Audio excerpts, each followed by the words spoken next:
We've had some more developments on the China cyber attacks. Quite intriguing, the timing of this one in New Zealand, just a week after the foreign minister was in town, both there and here. Yeah, so it's a fascinating story, this, Kieran. It seems that there was a cyber intrusion a couple of years ago, which the New Zealanders have only just now attributed to China. Now, it takes quite a long time to get to a point where you're confident in your attribution, and you've got to check it with your allies and so forth. Now, I think they knew about it when Wong Yi was in New Zealand, but chose not to raise it with him.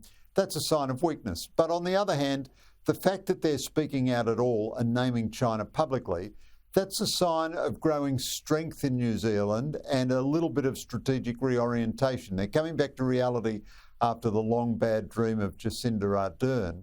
But also it points up this contradiction.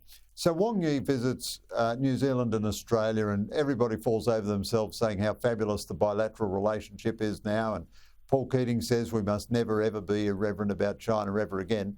And meanwhile, all the time, they are Chinese state actors hacking parliament, government, confidential databases, security agencies, all the rest. You can be confident that this was a very egregious episode for New Zealand actually to call China out publicly about it.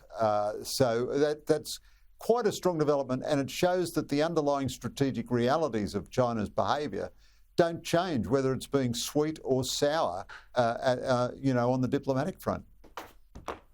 And what about Australia's general response? Do you think we're finding some sort of equilibrium in the relationship, even though you've got that defence spend increasing, but the diplomatic rapprochement continues? Apparently the tariffs on wine due to be lifted in the next couple of days before Easter.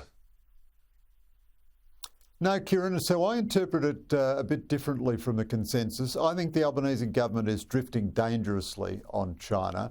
They're doing a whole lot of things that the Chinese want them to do. They've booted off the ASIO and ACES heads off the National Security Committee of Cabinet while they have the climate change head there, which is just a bizarre and ridiculous.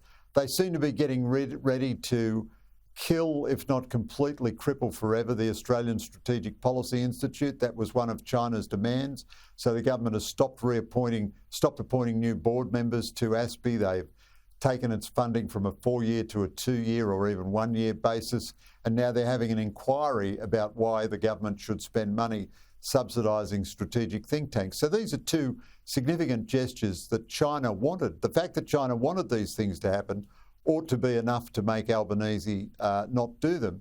And the other thing is they're still not doing anything on defence. The alleged increase is utterly marginal, and we haven't seen it yet until the next budget. Richard Marles on Insiders at the weekend gave a wonderful sentence that sums up everything the government is doing. It says, here are the facts.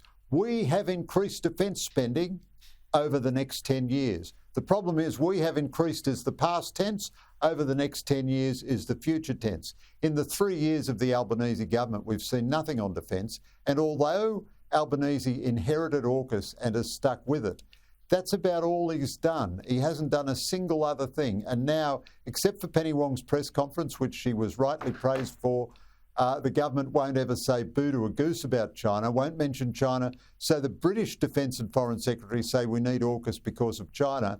Richard Marles and Penny Wong won't say that. I think we're starting to get into the cringe and kowtow territory. And not absolute, but we're moving in that direction. And China would be very, very happy with the way the Albanese government is going the last few weeks. Greg Sheridan, appreciate it as always. We'll see you next week. Thanks, Kieran.